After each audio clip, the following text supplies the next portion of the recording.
Tyrese Maxey, welcome back. Thank you. Glad to be here. There's a lot that's been made of your pairing with James Harden. I know you guys spent some time together over the summer. How's the chemistry coming along?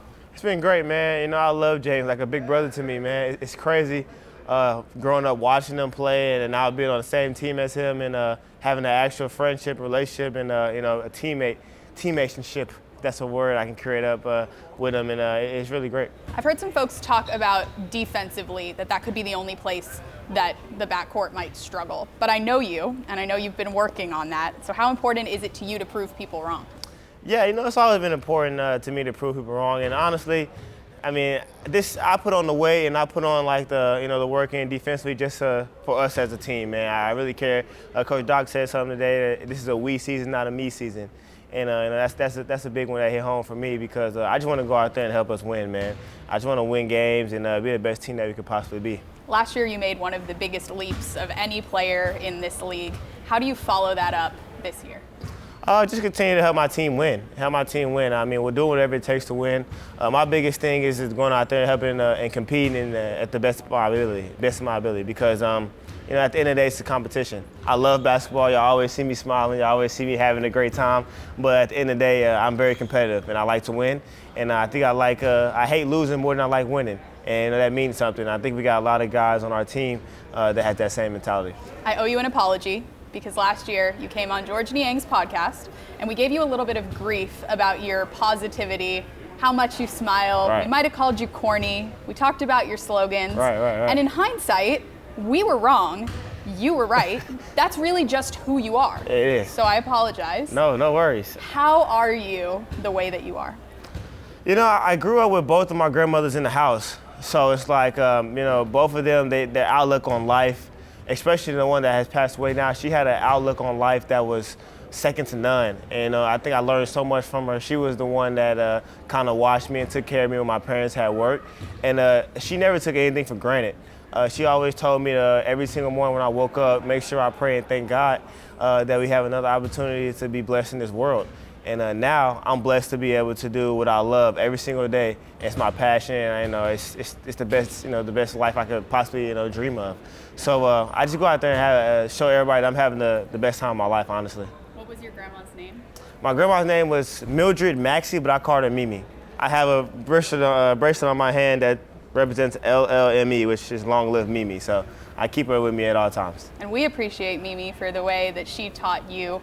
You've talked about basketball. We know you love it. What's important to you right now, though, as a person? What's really important to me is I've been big on the influencing the young youth, honestly, because even though I'm still young, but I didn't have someone that could come back to South Garland and give back as much as I can. And for me to be able to do it, I try to do it in Philly. I try to do it as much as I can in Dallas and Garland, and then a little bit in Lexington. And I've been trying to do that as well, and it makes me happy to see like younger kids happy, and then the parents of the kids happy. So that's one thing that I've really been big on lately. I had the privilege of coming to one of those camps, and I'll tell you, you are a heck of a public speaker. Where do you think that comes from?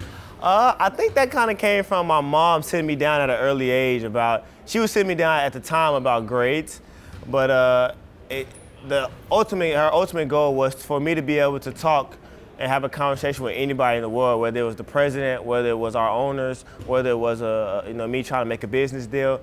And I feel like I've done that, and that's why I think I took school very seriously while I was there. Even my 1 year of college, I took it extremely serious, and I think that it really helped me with my speech and helped me with my communication skills. Mission accomplished by Mrs. Maxey. No, I agree. She's the best. Who on your team this season do you think might surprise people? Honestly, I think DeAnthony Melton and Shake Milton are two guys that could really surprise some people this year. One, because I think Melton he's a guy that provides things that we really needed last year, which are shooting, toughness, defending, and another guy who can play make with the ball in his hands. And he plays really well off the ball with guys like Joe, guys like James and Tobias because he can knock down open shots. And then Shake, because I think Shake has a new mentality this year. We all know that when we're playing with the Jameses and the Joels and the Tobias, they're going to be in a game. So we need to be able to knock down spot-up shots. So I think that's one thing that he really worked on and put on some muscle for the defensive end. You and Joel have also developed quite the partnership. He looks at you like a brother. How do you look at Joel Embiid? Yeah, he's like my big brother, man. I mean, it's funny because I had to sit in front of him my rookie year on the plane, and Joel's huge, so like his legs are literally touching mine, and it's like, we had some crazy conversations up there. He's a great dude, man. I really do appreciate him. Before I got to this team, he has all those type of outsiders that call him this and that.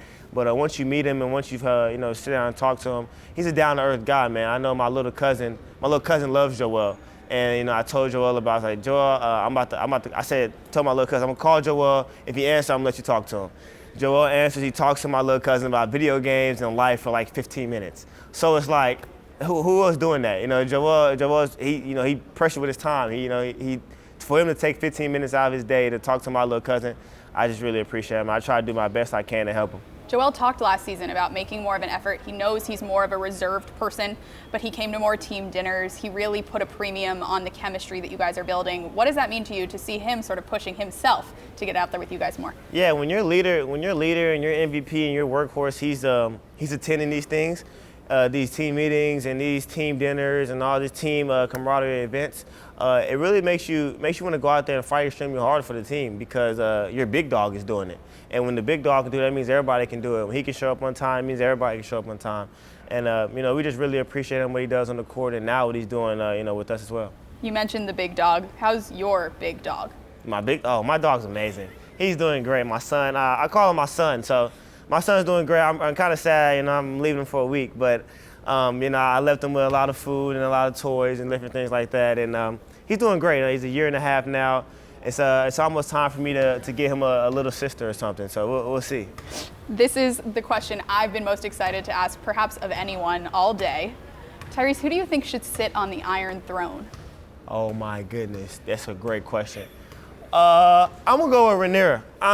It is what it is. Like, I know a lot of people don't like her because of what she does and how she presents herself, but I love it. I love it. I love the way she's, it's like a rebellious, but she's tough. She's tough. And in this latest episode, she's finally going back to Dragonstone. So it's like, I want her to sit on the throne. She kind of reminds me of Khaleesi a little bit, and then it feels like she has a little bit of Jon Snow in her with the rebellious act. So it's like, I'm rooting for her. And everybody doesn't like Daemon, but I like Daemon too. He's a good character in the show. You think they're gonna end up together? Hey, I don't know, but I just like the whole idea of the show, the direction that they're going. It's really well. Last question for you. What's one thing you wish you had known when you started your NBA journey? Ooh. That's a good one. I wish I knew that everybody has their own personal feelings and emotions. Like a lot of people on the outside looking in at the NBA, they just see us as basketball players. And even me, when I was young, I just saw them as basketball players. I didn't see them as actual people. And once you get up here and you see that everybody has different personalities, we have bad days, we have good days, we have great days. We're human beings as well. So I wish I knew that coming in. I wish the people outside could know that as well. We're still human beings. We have bad days, we have great days. It's life. We go through life the same way that y'all do. We put our shoes on, put our clothes on the same way y'all do. So we go out there and we compete hard every single night. And some nights we have bad nights, and we try to bounce back from them. So I just really do appreciate all the people who understand that, and I appreciate my teammates for sticking together. One of my greatest professional privileges has been watching your career, and I'm excited to watch you again this season. Thank you, Tyrese. Thank you, Ms. Rosen.